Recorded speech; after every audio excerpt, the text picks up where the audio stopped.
السلام علیکم ورحمۃ اللہ وبرکاتہ۔ آپ نے جو مسئلہ پوچھا ہے کہ ایک امام پٹی پر مسح کر رہا ہے تو آیا اس کے پیچھے نماز درست ہے یا نہیں؟ اس کا جواب یہ ہے کہ سب سے پہلے یہ بات ذہن میں رکھے کہ یہ جو پٹی وغیرہ باندھی جاتی ہے اور پھر اس پر مسح کیا جاتا ہے تو یہ کس صورت میں کیا جاتا ہے؟ اس کو عربی میں جبیرہ کہا جاتا ہے۔ تو آیا جبیرہ پر مسح یہ کب کیا جاتا ہے؟ تو اس کی صورت یہ ہے کہ اگر زخم پر پانی لگنے سے ضرر کا اندیشہ ہو یا زخم کی پٹی کھلنے سے تکلیف ہو یا کھول کر باندھنے میں دقت ہو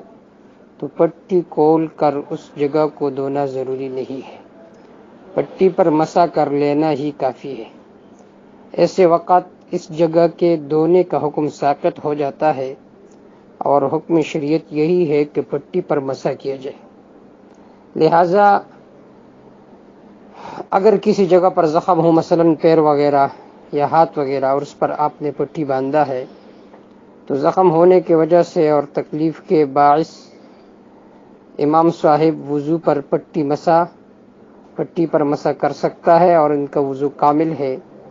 اور حکم شریعت کے مطابق ہے اور ان کی اقتداء جائز اور درست ہے۔ یعنی جب اس نے پٹی باندھا ہے تو ایک عذر کے بنا پر باندھا ہے، اور جس شخص نے پٹی نہیں باندھا بلکہ اس جگہ کو دھویا ہے تو اس کا اقتداء اس امام کے پیچھے درست ہے،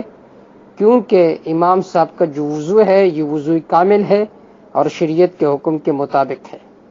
فتاوی عالمگیریہ جلد 1 صفحہ نمبر 82 میں ہے، وَيَجُوزُ اقتداء الغاسل بماسح الخف وبالماسح علی الجبیرۃ۔ ایک آدمی نے موضوع پر مسح کیا اور ایک نے پاؤں کو دھویا، تو جو غاسل الرجلین ہے جس نے پاؤں کو دھویا تو اس کے پیچھے نماز درست ہے، اس نے موضوع پر مسح کیا۔ اسی طرح وبالماسح علی الجبیرہ، ایک آدمی نے جبیرے پر مسح کیا پٹی پر اور دوسرے نے اس جگہ کو دھویا ہے تو اس غاسل کا اقتداء اس ماسح علی الجبیرہ کے پیچھے درست ہے۔ اسی طرح صفحہ نمبر 35 میں باب المسح علی الجبیرہ کے تحت لکھتے ہیں وَإِنَّمَا يُمْسَحُ إِذَا لَمْ يَقْدِرْ عَلَى غَسْلِ مَا تَحْتَهَا